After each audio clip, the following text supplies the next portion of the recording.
O iš tikrųjų kartais ir randam ir cukraligę, randam ir, sakykime, inkstų kažkokią patologiją, darant širdies kraujagyslių programą. Nes žmogus skundų neturi, jis ir visai nesiruošia eiti į polikliniką, o iškviestas arba iš kažkur sužinojęs, kad yra ta programa, dažnai mes atrandam ir kuo anksčiau atrandi, tuo yra lengviau padėti žmogui ir tuo geresni rezultatai.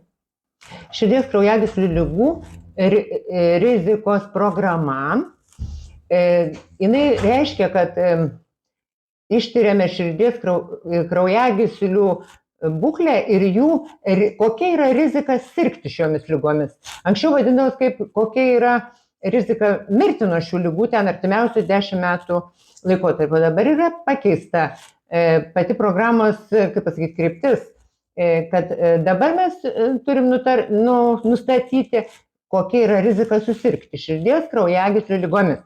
Jis pasikeitė ir amžiaus ribos, kas įeina į šitą programą. Kokie pacientai yra išplėsta nuo 40 metų iki 60 metų ir vyrai, ir moteris. Ir dabar apima ir žmonės, kurie turi tam tikrų, sakykime, širdies ligų, bet jos nesusijęs su kraujagyslėm. Tai širdies vožtuvų ligos, ten ritmo sutrikimai, jie taip pat įeina į šitą programą. Ir šitą programą, kai ateina žmogus pagal širdies kraujagyslių ligų programą, jinai yra gana plati. Laiko sugaištama visiškai nedaug. Mes pas mus poliklinikoje tokia yra tvarka, mes pakviečiam, jeigu žmogus pats nežino, kad jam reikia, kad jis priklauso šitai grupiai, kviečiam, gauna žinutę. Tai gavus žinutę reikia tik svarbu ateiti nevalgys. Aišku, geriausia, jeigu užsiregistruoja iš anksto, bet mes priimam ir neužsiregistravusius, jeigu žmogus tai gavo žinutę, jis turėjo laiko atėjo. Yra iš karto priduodami tyrimai. Tyrimus darom, ištiriamas cholesterolis, gerasis, blogasis, bendras kraujo vaizdas, inkstų funkcija, kas anksčiau neįeidavo į programą. Dabar ištiriama inkstų funkcija. Dar papildomai mes kartu padarom dėl skydliaukės veiklos, kalio tyrimą padarom, natrio, kurie yra labai svarbus mikroelementai. Išmatuojam ūgį, svorį, suskaičiuojam kūno masės indeksą ir viskas, žmogus laisvas tą dieną. Ir sekančią dieną mes gaunam atsakymus ir yra išvedamas pagal tam tikras lenteles toks indeksas, kuris parodo riziką. Čia rizika ir yra šita - susirgti širdies kraujagyslių ligomis. Ir rizika gali būti maža arba vidutinė. Maža tai jau labai retai būna 40-mečiam ar vyresniem. Vidutinė irgi, jeigu žmogus, pavyzdžiui, yra, sakykime, ten vyras ir dar rūkantis ir dar cholesterolis kažkoks padidėjęs, tai dažniausiai tai bus labai didelė rizika. Bet ir perspėjimas mums visiems, kad mums atrodo, kad čia tos ligos tai kažkur toli, jos mums negresia, o kai pažiūrim pagal tą indeksą išskaičiuotę, tai didelės ir labai didelės rizikos pacientų yra tikrai daug. Ir labai didelės rizikos pacientams mes iš karto rašom siuntimą kardiologą. Ir pas kardiologą registruojasi kur nori. Galima Raseiniuose, gali Kaune, gali dar kažkaip mieste, visose įstaigose, kuriuose dirbama pagal širdies kraujagyslių programą. Ir mes, pas mus poliklinikoje, tai taip duodam netgi tokias atmintinės, kurios yra parašyta. Kauno ten kelių nemedicinos įstaigų, Raseinių, dabar jau ligoninėje daro tam tikrom dienom širdies kraujagyslių programinius tos pacientus priima, ten jiems padaroma širdies echoskopija ir pagal situaciją, pagal žmogaus tyrimus, pagal sveikatos būklę kardiologas dar padaro, dar jeigu reikia, papildomus. Eilės negu šiaip pas kardiologą yra tikrai mažesnis. Per 3 mėnesius žmogus turi būtinai patekti ir patenka. O mes paduodam programos tą atspaustą į rankas ir tuos kur skambintis. Ir žmogui tai reikia užsiregistruoti ir nuvykti.